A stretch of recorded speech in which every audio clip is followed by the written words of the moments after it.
Hey, yo, everyone, Andrew here, bringing you another video review, and today we're going to be doing Batman, The Dark Knight, issue number 1. Take a look at this comic cover right here. Now, I said this in my previous Batman reviews, and I'll say it again here. I'm a lucky fellow, because by hook or crook, each week I get at least one Batman comic starring Bruce Wayne in it. Week 1 is Detective, Week 2 is Batman and Robin, Week 3 is Batman, Week 4 is The Dark Knight. But even in saying that and how happy it makes me, the question is this. Oh god, this is going to sound blasphemous, but do we really need 4 titles with Bruce Wayne starring in it? And of those 4 titles, which one is the most expendable? I mean, Detective Comics you kind of need, and Batman is his own comic, and Batman Robin at least has Damian floating around in it.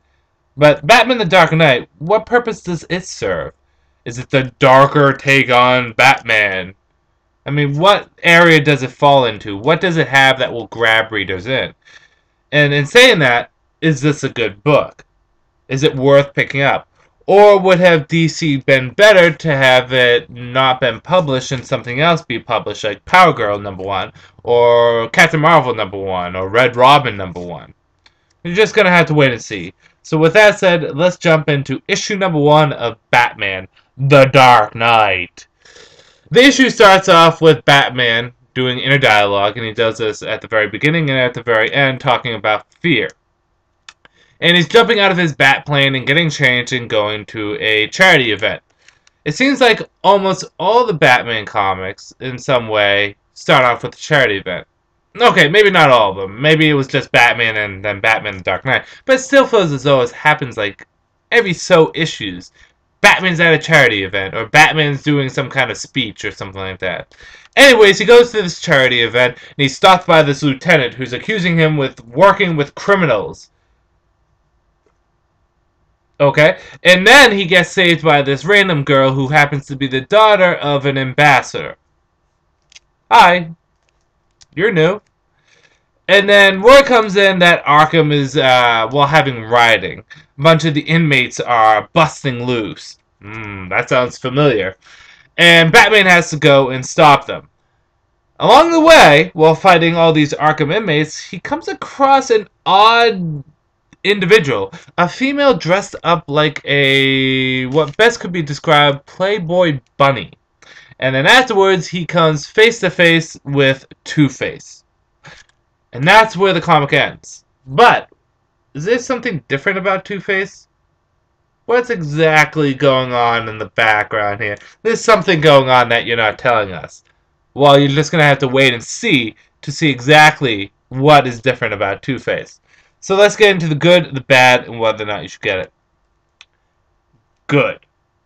The fight scenes were pretty good. I enjoyed those, Batman kicking and headbutting and throwing batarangs. And the art has its ups and downs. I want to say it's more on the side of good than bad. The only time it's bad is when people are constantly like this. They feel like they're constipated all the time. But the art can be for the more good than it is bad. I am intrigued to see exactly what goes down with Two-Face and exactly who this Playboy bunny girl is. I mean, what the heck? Bad. First bad is that the dialogue isn't that good.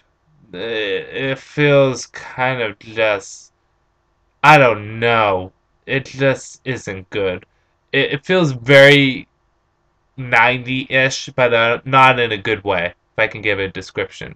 2 is this feels as though it's, and this could just be me, but this feels as though this is hitting kind of the primal things that males would like. Big buff guys beating up bigger buff guys, and then hot sexy chick runs in with barely any clothes on. It feels weird and silly in that sense. I don't know if I can put to words about it. That and the inner dialogue really wasn't that good. It feels as though Batman has to constantly be talking about how dark something is, or how there's fear everywhere, and all that stuff. It's like, we've heard it a million times before. Whether or not you should get this. I don't want to paint off that this was horrible, but it's definitely not necessary. With everything that's happening in the DC universe, there's other stuff that is much better than this. This is like 2 stars if I had to give it out of 5. It's fair, but it has a lot wrong going for it. There's a lot of things that would change and a lot of things that could be improved. So out of the 4 Batman titles, this is the one that you probably could drop. Now I'm going to be picking it up constantly because of 2 reasons. One is because I said that I would commit myself to any Gotham or Batman-based title that would come out.